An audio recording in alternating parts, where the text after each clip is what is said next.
Well, I hope you enjoyed that interview with Eric Jackson, former special agent in charge of the FBI Dallas office, spent decades in the FBI on the state, local, and federal level, rooting out corrupt politicians. He was known for that in his career, and he was known to work with local and state law enforcement on all kinds of different policing matters, law enforcement matters across the country. So Eric Jackson is a tremendous resource and obviously a calming and interesting and relevant voice in this conversation on police reform. So I wanted to answer some of the questions that I have been getting on police reform.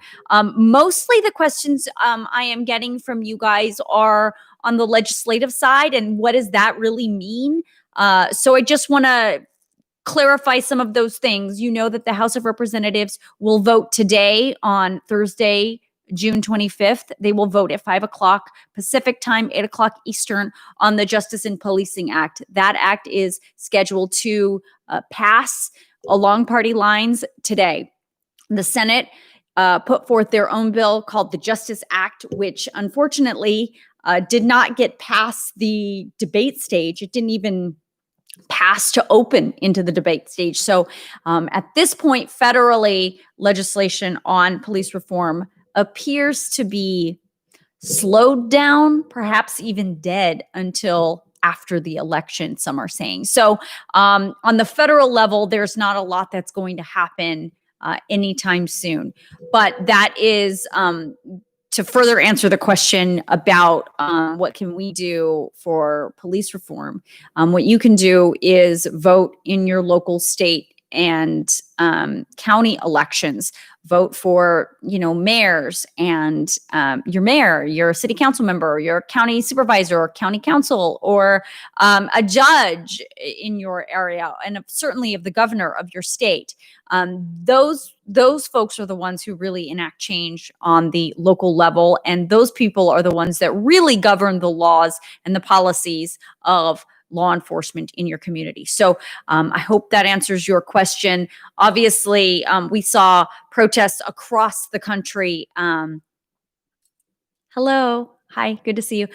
We saw protests across the country and across the world in response to the death of George Floyd. And clearly all of those people wanted change in the law enforcement area. And sadly, in the United States, our politicians on Capitol Hill can't seem to recognize the will of the people to the point where they're willing to compromise and make a change and make a law, enact a law, I should say, that would actually do what people in the streets are actually demanding. So I hope that answers your question on legislative issues involving the police reform. Obviously, you heard Eric Jackson talk about the movement to defund police and the call to defund police.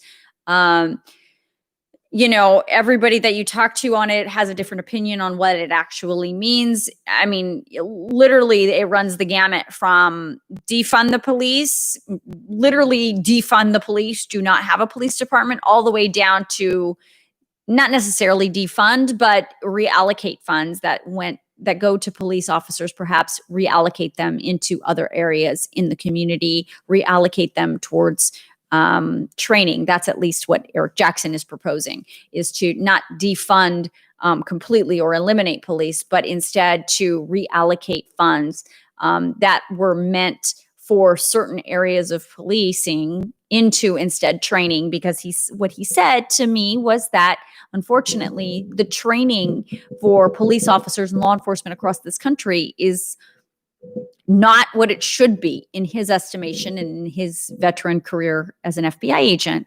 Obviously, training and being in the heat of the moment when, a police officer is encountering someone who they perceive as a threat.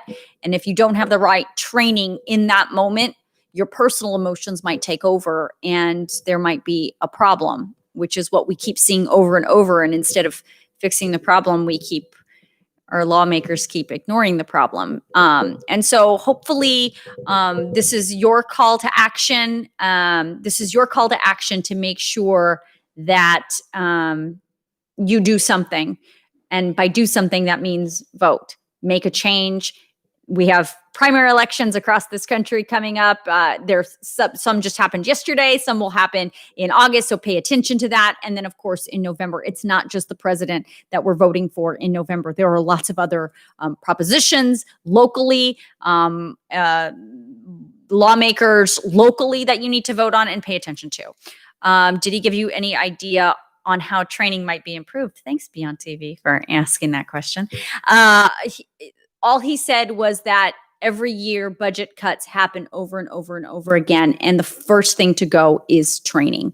And so unfortunately, when training goes, so does that ability for an officer in the heat of the moment to make the right decision and to de-escalate the situation instead of perhaps becoming so overwhelmed or scared or frustrated in their own mind that they make a mistake. So I hope that answers most of your questions. I know I've gotten hundreds on TikTok about these laws and what's happening. And all I can say is that Eric, if you are interested in this, send this video, send a link, subscribe to Beyond TV YouTube page, but send a link of this interview to your friends who are protesting.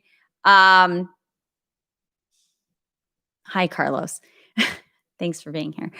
Send a link of this interview to your friends who are protesting, because I think this will help give people perspective on what can change and how change can happen. Okay, with that, I'm going to go. Have a good day.